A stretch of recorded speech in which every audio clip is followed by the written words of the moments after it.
Our coverage of CES 2026 from Las Vegas, Nevada is brought to you by Thermaltake, Gigabyte, Asus, and MSI. Hey guys, I'm over here at Pro Gamers Group. You may or may not have heard of them, but you probably have at least heard of one of their brands that they own, because if you did not know, Pro Gamers Group owns a bunch of different brands, including Ducky keyboards, Streamplify, Nitro Concepts, TX3, Noble chairs, Endgame gear, even HAVN. I did a video on the HAVN HS4, the 400 series, and it was really cool. So I'm just going to cover a handful of the stuff that they have here, and we're going to start off with some Ducky keyboards.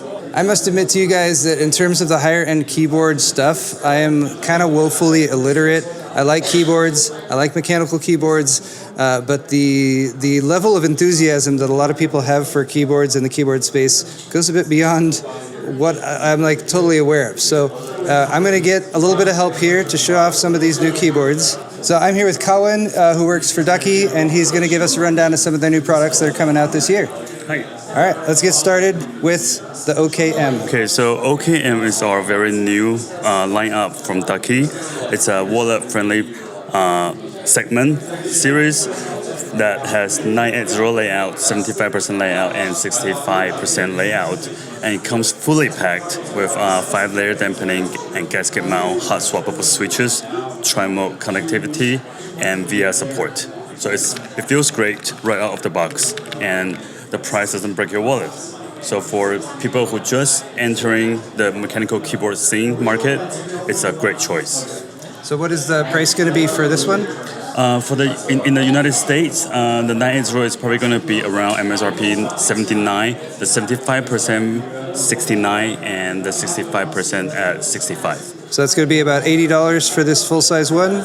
Then we have the $70 version right here, and then finally a 65 that is a little bit smaller. It's a little bit tinier. That is what percentage is that one? 65%. 65%. Available in a variety of different sizes. Next up we have the Cushion 98. This one's a little bit more of a premium, and it has a special, not a gasket. No, not a gasket. So we call it the nest mount design. And so basically we have a thick silicone layer with some special mechanical engineering design built into the silicone layer to give you a completely evenly distributed feel. So unlike gasket, where you have the center area that's softer but the sides more rigid, with the cushion, it's evenly distributed, soft all across. So you get a much more consistent feel. And like I said, I'm not like as up to speed on all of the different variances with keyboard manufacturing technology, but I do know a nice soft feel keys when I touch it. And listen, you can, I say listen, but you can't hear them at all. They're very quiet. Yeah, we are using silent switches on the cushion, silent tactile, silent linear. So they're very, very quiet together with the cushioning. Yeah. Very nice. And did you say this is also for people who want to modify or do yes. Stuff? The case has a quick latch design, so you can just pop it open to swap out the cushioning, which will include 2 different cushioning layers with different hardness, softness. Okay. So you can swap them, and if you want to do further tinkering, you can just open it up, and then you can do whatever tinkering that you want. Like for example, some enthusiasts, people like to do the tape mod under the PCBA. You can do that with ease. And this one's available in the white and gray silver finish, and then we also got another colorway over here with some gray and some blue accents. It's a really clean looking keyboard. Rounding things out, we have the Strata 98 and Strata 75, and these are analog keyboards? Yes, we are using an improved version of inductive switches. Okay. So they are inductive boards, and for these two, the Compact 98 and Compact 75%, it's going to feature 8K, true 8K scan rate and polling rate, both wired and wireless.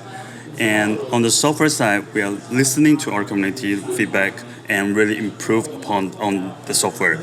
So it's going to support all the advanced features like RT, SOCD, multi-point trigger, and controller emulation with multiple profiles, multiple function layers, stuff like that. Very nice. And one of the benefits of analog keys is they're pressure sensitive. So it's not just a key was pressed or key was not pressed. You can press it down part way, and that's a great help for gaming if you're going to be using this as a gaming keyboard, which is what it's aimed for. We got a work and play montage up here from Ducky because they've got the entry level, they got the high end, and then they got the analog keyboard that's going to be suitable for gamers. All right, HAVN, thank you very much for talking to us today and making such great keyboards. Thank you. This room is fairly packed. Next, I'm going to talk about some HAVN stuff. I did a video on the HAVN HS420 like over a year ago, and I called it HAVN because it was a brand new brand, and I didn't know what to call it. So this is my official correction of myself. It's pronounced HAVN, not HAVN. And this is the Maingear Doom Edition because they actually have a license to use Doom paraphernalia, Doom marketing stuff. So Maingear made this custom case. You probably can't get this one specifically, but I like to show off really nice builds at CES when they're available. And for any of you Doom fans out there, hopefully you're appreciating some of the detail work in this build, as well as the massive skull that's sticking off the front. HAVN's most recent case is the BF360 Flow. I did not review this one myself, but it was reviewed by several other media outlets, and it got really, really good reviews because it has excellent airflow. This is a great case for airflow. It's got a couple large fans in the front, dual 180s, and it passes that air straight to the back as well as up the top. An interesting development for some cases recently, especially the ones that have front intakes, is that this up front fan here should be flipped and actually also act as an intake, pushing more of the air towards the back of the case. And in that configuration, this case can handle a pretty high range of hardware. And they're just showing off a few different finishes that they have here. This is the Starforge Explorer 3 series, which has this cool kind of textured rock stone-like finish on the front, which is very nice. But distinct looking case, and again, just one that got really great reviews when it launched. A new product from HAVN, though, is going to be power supplies. The XR1000. This is going to actually be available as a 1,000 watt or 2,000 or 1,200 watt unit. 80 plus platinum rated, A++ rating. I always like with the power supply when they show you the internal components. So here we have a steel frame on the front with some bars going across the top, giving a bit of protection for the fan that sits down below it. This fan is using, I am told, the same basic technology as their HAVN series fans over there. Power supplies are typically like a functional thing for me, but this power supply has a nice look as well, and it's also ATX 3.1 compatible, so it's got dual 12V2x6 connectors. I feel like that's been a trend for this CES. And there's a look at the internals as well. Not going to spend too much time on this because they have lots of stuff to show here. Next up here we have some cases. These are from APNX, and I like the design here. It's very different. So this has a very unique design, as you can see, because the motherboard tray is kind of floating, and the space behind it, it's still kind of a dual chamber, but you can see on the top right is where you would mount fans or cooling radiators. This is a special colorways design. They're actually looking for some feedback on the colors for this case. Do you guys like the orange accent in there? Does that look nice to you? It sports up to 360mm radiators and a 10 fan configuration. These cases are being used by some system integrators such as Starforge. And right over here is an actual build. You can see the AIO installed up at the top, as well as an ASUS ROG motherboard and liquid cooler. This is a very popular venue, so I'm switching over to the H series fans. These launched alongside the BF360 case, and you can see they're available in the 180, which is used for the intakes. We've also got 140 and 120mm versions. The fan design, they say, is triple groove. As you can see, it's got some ridges along the edge there. 30% glass fiber reinforced PBT material for the fan blades to minimize the space between the edge of the fan and the actual housing. That's often a method that they use in order to improve static pressure. However, I'm told that these fans are more airflow oriented.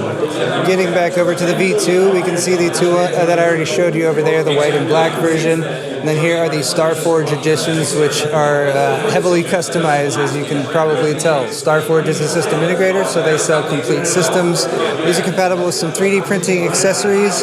And again, I just kind of wanted to show off some unique system designs here. There's some really cool artwork and decoration along the sides. And then over here we have a white version that has some flowers.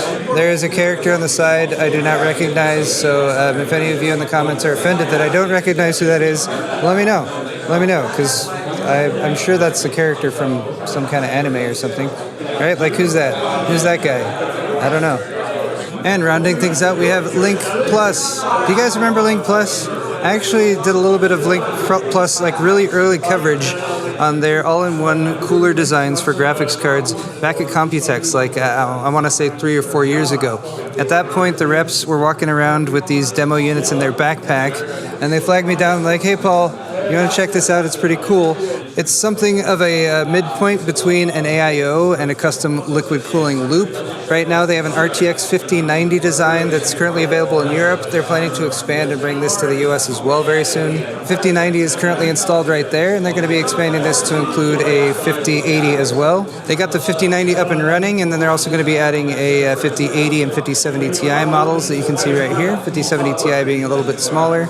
Here is a demo test that they're running with Furmark, so this is a crazy stress test on the GPU, drawing 600 watts, and the GPU temperature is 56 degrees with a 600 watt power draw running Furmark. That's quite impressive. Tech Power Up has actually reviewed these units recently, and if you compare the performance of these LYNK Plus cooled graphics cards to like the highest end options that are available from some of the other manufacturers on the market, it beats them. And they have the capability to expand. Here's sort of the quick release units that you pop into the end of the card. They're held on with a bolt, and that allows you to combine them together so you can have a setup like this, where they have a single loop going that's cooling both the GPU as well as the CPU, and those are all in a loop with triple 360mm radiators. The system is also fairly modular. I'm getting a quick demo of the connector over here. So right now it's the dual connector, and you can split it inside to make it inline. That's just to make it compatible with different configurations as you're connecting radiators to the entire loop. Looking here at the cooler itself without a PCB, but you can see the copper block and the contacts for the memory and other heat generating components. And that connector pops right in there and then secures with a bolt. However, there's liquid in this because it's a contained unit, so we're not going to drop it in all the way because the liquid might drain out. Alright, they have lots of hardware here, but that's all the time I have for now. So this has been Pro Gamers Group, a selection of different components from different manufacturers that are part of Pro Gamers Group. Hope you guys have learned a little bit of something. I want to say a big thank you to my sponsors for CES 2026, Gigabyte, Asus, MSI, and Thermaltake. Thanks to you guys for watching. Hit the thumbs up button. Check out the playlist in the video description if you'd like to see more coverage. And I do have more videos coming soon, so subscribe if you're not. We'll see you in the next one.